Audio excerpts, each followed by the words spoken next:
Describe yourself as a musician then. Oh gosh, I don't really know. I mean, oh gosh, start off with a hard question, why don't you? That's an easy one, the hard ones are later. Oh gosh, how would I describe myself as a musician? I think the one word I think I would most like to use, and I'd like to think other people would agree, is passionate. I'm very passionate about what I do, you know, from the minute I get up in the morning to the minute I go to bed, all I think about is music. Yeah. And you do it full time? I do it full time, yes. And what's that Don't do it, kids. Really? It's hard work. It's really hard work. It's a drain on your pocket. Yeah. Yeah. It's all the ringing around. I have to get to venues and stuff. So people say that I do it full time. Yeah. Yeah, it's very difficult, because at the end of the day, you're not just thinking about music. You've got to think about how you're putting yourself across to people. You've got to think about social networking, websites, videos, how well it's being produced. There's just so many things you have to think about. Whereas when you do it and it's something you enjoy, obviously you hit a bomb note and you think, oh, it's not a problem. Whereas when you're doing it full time, hitting that bomb note could be the difference between getting a gig next week or not getting a gig next week. So it's it can be stressful, but it's also incredibly enjoyable, and I don't think I'd want to do anything else.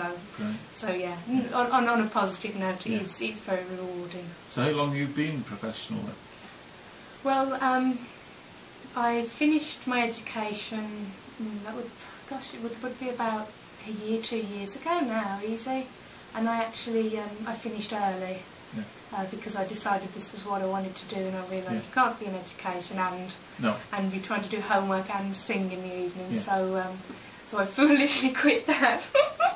Oh no! And I would say that's where it started, because obviously it just starts with open mics, and then after that you say, I've got to really start thinking about getting out there and getting noticed, which is why I'm thankful you've had me here today. Yeah, well, we're glad to have you here today.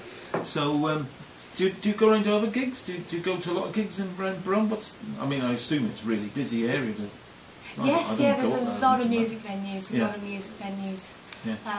So I think I've played a lot of places that I can at the moment, but obviously as an acoustic artist, which I am at the moment, there is only so many things you can do, so many places you can play.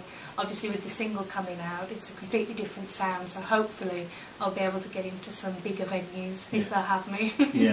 So do you see yourself always as an acoustic star? Or definitely not the way the single is. Really? We've gone for a very pop kind of vibe. And I mean, when I first started with my producer Gavin Monaghan, it was kind of a shock when he said, let's go for the pop, let's go for the dance, because it was completely different.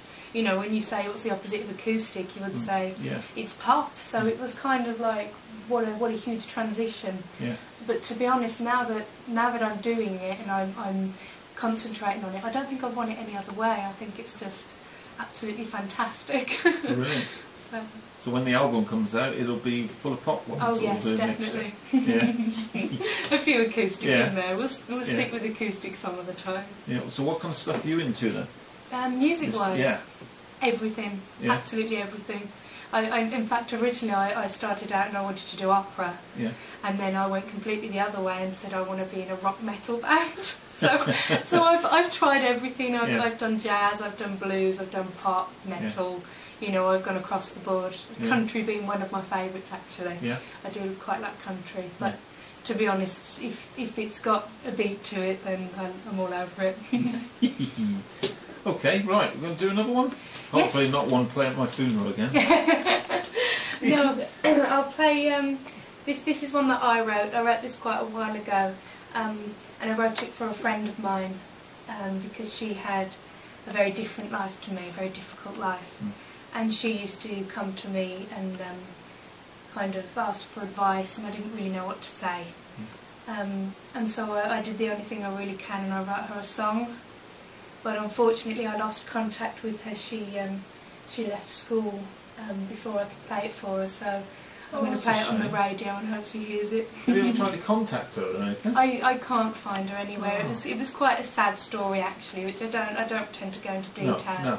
But she lost contact with me much against her own will. So I play this everywhere I go, and I hope she'll hear it. Okay. This is for the girl with the broken heart.